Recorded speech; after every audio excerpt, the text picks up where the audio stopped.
My GF of 3 years cheated on me, got pregnant, and later she tried pleading with me to help her and take her back. This happened years ago, and I thought it would be worth sharing. My ex-girlfriend and I had what you might call an average relationship. We had our ups and downs, but we always managed to work things out. I noticed she started acting strangely and being secretive. I asked if everything was okay, and she snapped at me.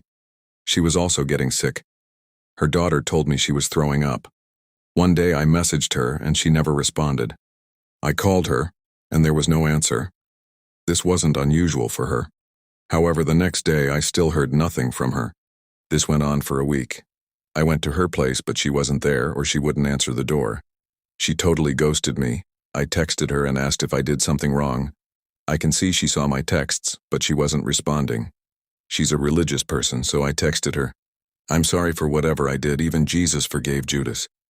She finally responded by saying God forgives all, and she put something that I can't remember. She then told me never to text her again. She then blocked me from everything. I was crushed.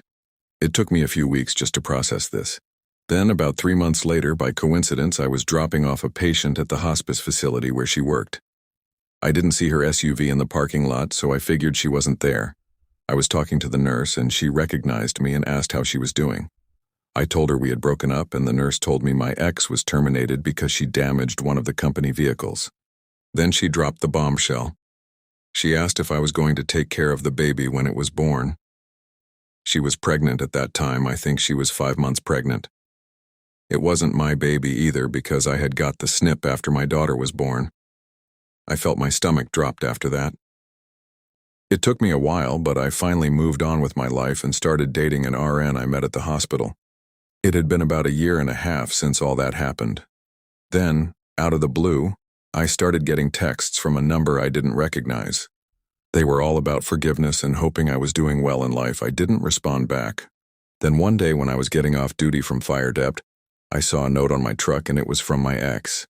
She was asking me to please meet her, but after giving it some thought, I decided not to, for the simple fact she cheated on me, and my dad taught me if the person you loved and gave your life to does that to you, then they're no good for your life.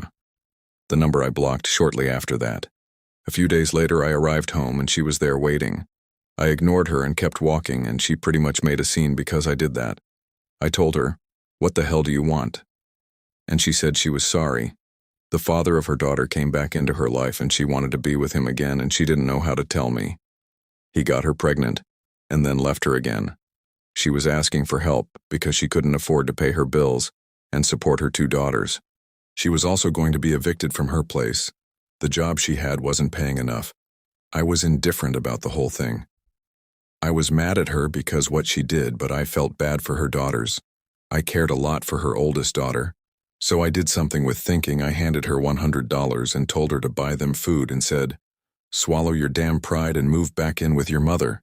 Her and her mother have very rocky relationship, but she knows she was always welcome there. She was pleading for me to take her back because I was the only boyfriend who treated her with care, despite our ups and downs. I told her I'm not taking back, and I'm not going to continue this conversation with her. I asked her to leave, and she did, crying. I felt really bad, but I felt that was necessary. I heard after that she did move back in with her mom. Last I heard of her was she got her teacher's license, and she's teaching at an elementary school. I'm happy with my current GF now, and we were actually talking about marriage.